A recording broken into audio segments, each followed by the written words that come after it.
talk about is, as background, is the idea that cars are art. This is actually quite meaningful to me, because car designers tend to be a little bit low on the totem pole. We don't do coffee table books with just one lamp inside of it.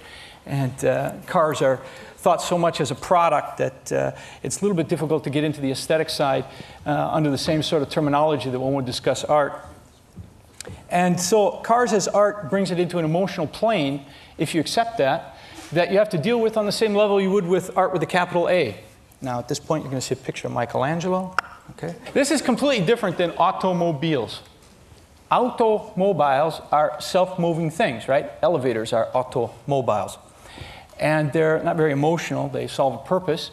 And certainly automobiles have been around for 100 years and have made our lives functionally a lot better in many ways. They've also been a real pain in the ass, because automobiles are really the thing we have to solve. We have to solve their pollution. We have to solve their congestion.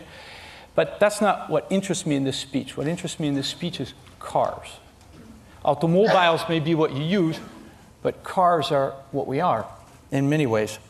And as long as we can solve the problems of automobiles, and I believe we can with fuel cells or hydrogen, like BMW is really hip on, and lots of other things, then I think we can look past that and try and understand why it is this hook is in many of us of this cariness, and what that means, what we can learn from it. And that's what I want to get to. Cars are not a suit of clothes. Cars are an avatar. Cars are an expansion of yourself. They take your thoughts, your ideas, your emotions, and they multiply it, your anger, whatever. It's an avatar. It's a super Waldo that you happen to be inside of. And if you feel sexy, the car is sexy. And if you're full of road rage, you got a Chevy like a rock, right? Cars are a sculpture. And now, did you know this? That every car you see out there is sculpted by hand? Many people think, well, it's computers and it's done by machines and stuff like that. Well, they reproduce it, but the originals are all done by hand. It's done by men and women who believe a lot in their craft. And they put that same kind of tension into the sculpting of a car that you do in a great sculpture that you would go and look at in a museum. That tension between the need to express, the need to discover, the need to put something new into it, and at the same time, you have bounds of craftsmanship. Rules that say, this is how you handle surfaces. This is what control is all about. This is how you show you're a master of your craft. And that tension, that discovery, that push for something new, and at the same time, that sense of obligation to the regards of craftsmanship, that's as strong in cars as it is in anything. We work in clay, which hasn't changed much since Michelangelo started screwing around with it. And there's a very interesting analogy to that, too, real quickly. Michelangelo once said he's there to discover the figure within, okay? Here we go. There we go. The automobile. That was 100 years right there. Did you catch that? Between that one there and that one there. Changed a lot, didn't they? Okay. It's not marketing. It's a very interesting car concept here, but the marketing part is not what I want to talk about here. I want to talk about this. Why it means you have to wash a car. What is it? That sensuality you have to touch about it. Okay? That's the sculpture that goes into it, the sensuality. And it's done by men and women working just like this, making cars. Nice little quote about sculpture from Henry Moore.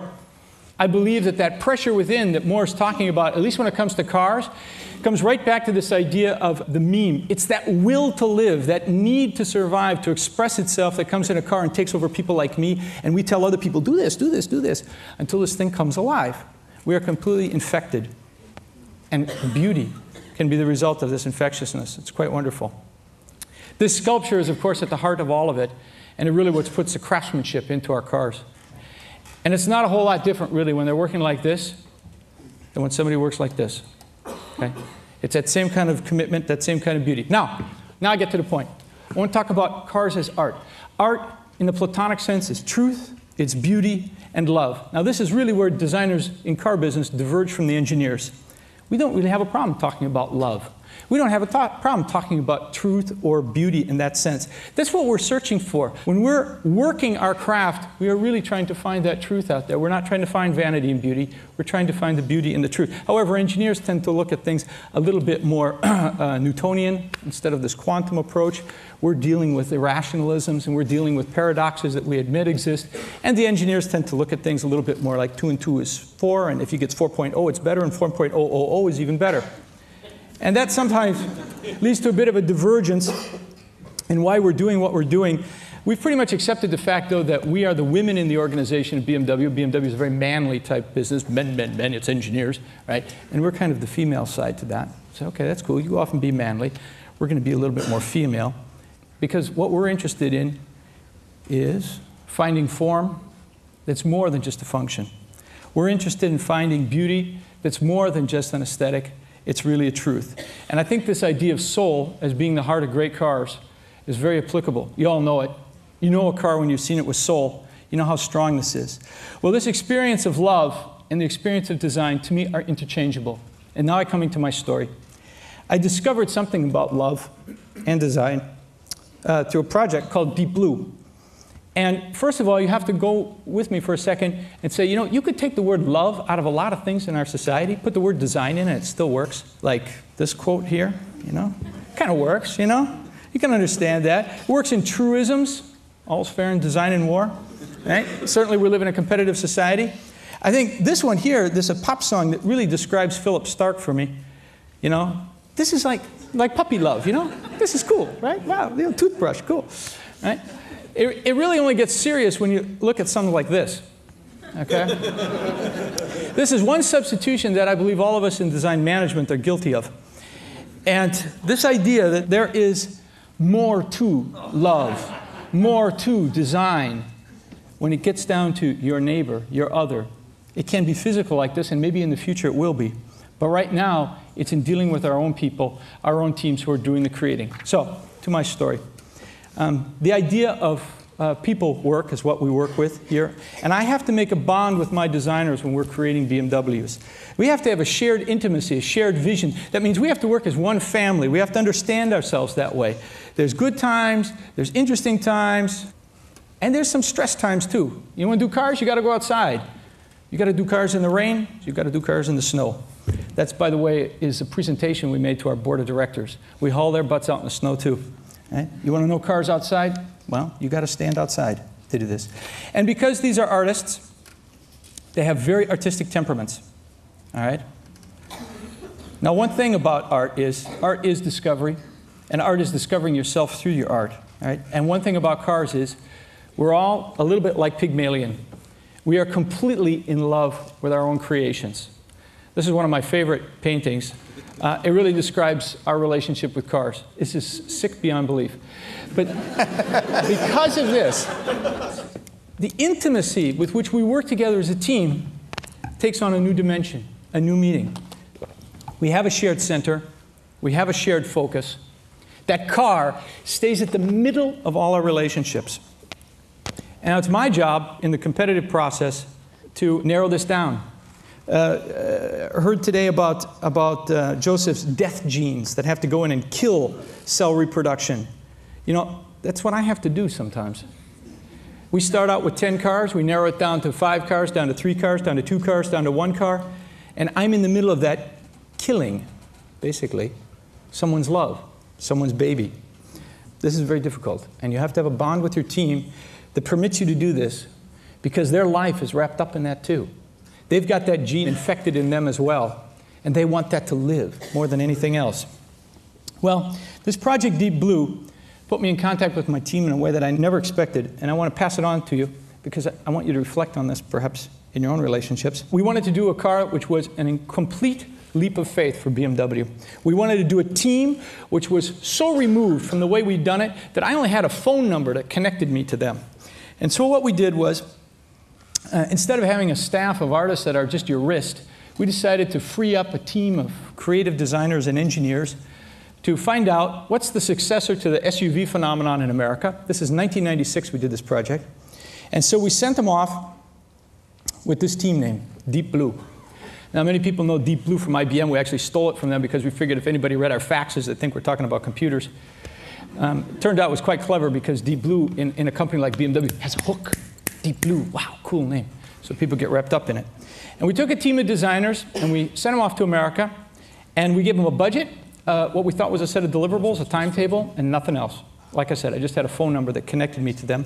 And a group of engineers worked in Germany, And the idea was they would work separately on this problem of what's the successor to the SUV. They would come together, compare notes, then they would work apart, come together, and they would produce together a monumental set of diverse opinions that didn't pollute each other's ideas, but at the same time came together and resolved the problems.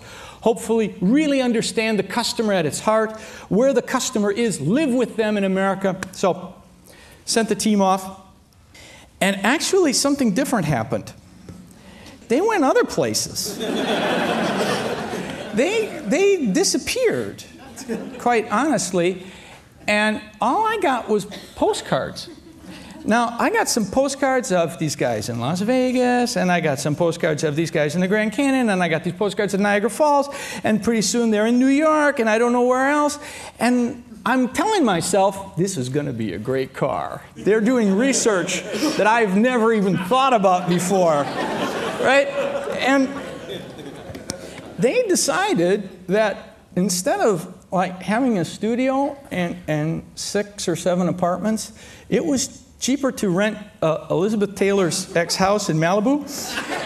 And at least they told me it was her house. I guess it was at one time or something. She had a party there or something. But anyway, this was the house, and they all lived there. Now, this is 24/7 living, half a dozen people who'd left their, some have left their wives behind and families behind. And they literally lived in this house for the entire 6 months the project was in America, but the first 3 months were the most intensive. And in front, one of the young women in the project, she was a fantastic lady, she actually built her room in the bathroom. The bathroom was so big, she built the bed over the bathtub. It's quite fascinating. On the other hand, I didn't know anything about this, okay? Nothing. This is all going on, and all I'm getting is postcards of these guys in Las Vegas or whatever saying, don't worry, Chris, this is really going to be good. Okay, so my concept of what a design studio was probably, I wasn't up to speed on where these guys were.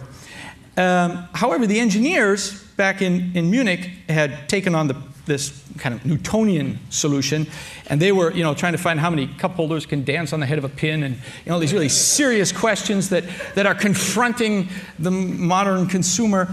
And one was hoping that these two teams would get together, and this collusion of incredible creativity under these incredible surroundings and these incredibly stressed out engineers would create some incredible solutions.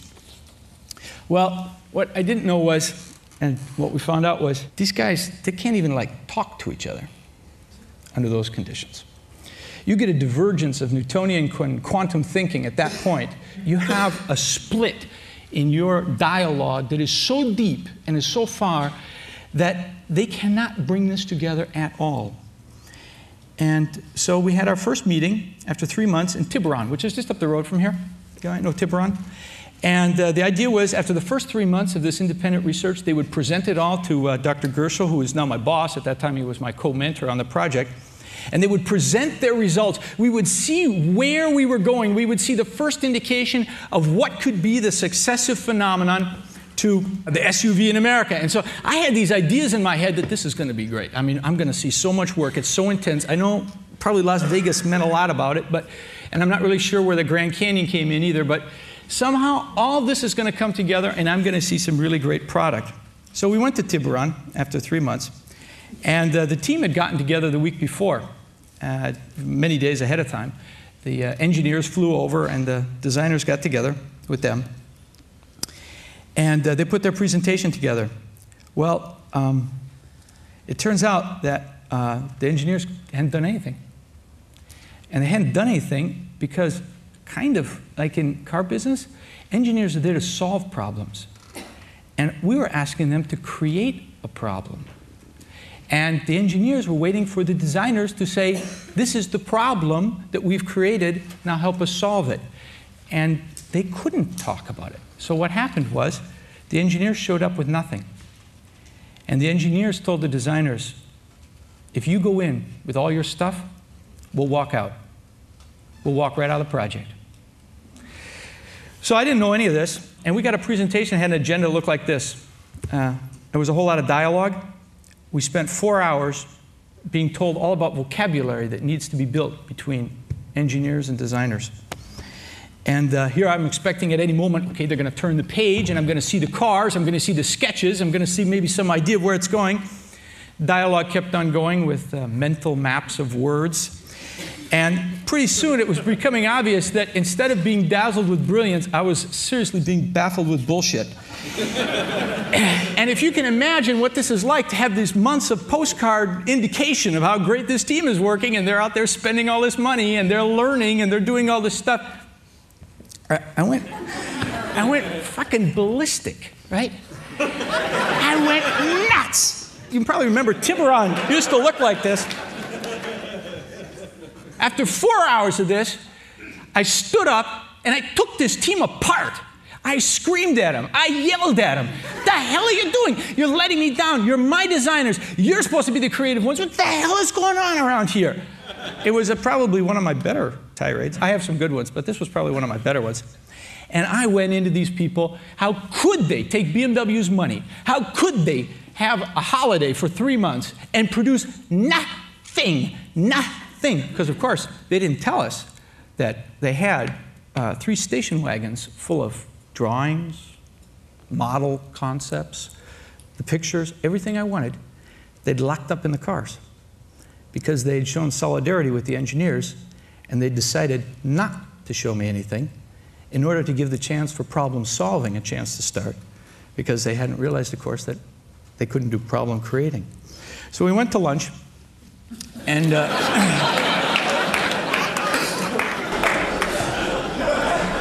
and I got to tell you, this was one seriously quiet lunch. The engineers all sat on one end of the table. The designers and I sat at the other end of the table. Really quiet. And I was just fucking furious. Furious. Okay? Probably because they had all the fun and I didn't, you know? That's what you have furious about, right? And somebody asked me about Catherine, my wife. You know, did she fly out with me or something? I said no. And it triggered a set of thoughts about my wife. And I recalled that when Catherine and I were married, the priest gave a very nice sermon, and he said something very important. He said, love is not selfish. He said, love does not mean counting how many times I say I love you. It doesn't mean you had sex this many times this month and it's 2 times less than last month, so that means you don't love me as much. Love is not selfish. And I thought about this, and I thought, you know, I'm not showing love here. I'm seriously not showing love. I'm in the air without trust. This cannot be. This cannot be that I'm expecting a certain number of sketches, and to me, that's my quantification method for qualifying a team. This cannot be. So I told them this story. I said, guys, I'm thinking about something here. This isn't right. I can't have a relationship with you guys based on a premise that is a quantifiable one, based on a dictate premise that says, I'm a boss, you do what I say, without trust. I said, this can't be. And we talked about the table. Actually, we all broke down into tears, to be quite honest about it, because they still could not tell me how much frustration they had built up inside of them, not being able to show me what I wanted, and merely having to ask me to trust them that it would come. And I think we felt much closer that day. We cut a lot of strings that didn't need to be there, and we forged the concept for what real team and creativity is all about. We put the car back at the center of our thoughts, and we put love, I think, truly back into the center of the process. By the way, that team went on to create 6 different concepts for the next model of what would be the proposal for the next generation after SUVs in America. One of those was the idea of a crossover coupes. You see it downstairs. The X Coupe. I had a lot of fun with that. It was the rendition of our motorcycle, the GS, as like Carl Magnuson says, beautiful, as the idea of what could be a motorcycle if you had 2 more wheels. And so, in conclusion, my lesson that I wanted to pass on to you was this one here. I also going to steal a little quote out of Little Prince. There's a lot to be said about trust and love if you know that those 2 words are synonymous for design. I had a very, very meaningful relationship with my team that day, and it's stayed that way ever since. And I hope that you too find that there's more to design and more towards the art of the design than doing it yourself. It's truly the trust and the love that makes it worthwhile. Thanks so much.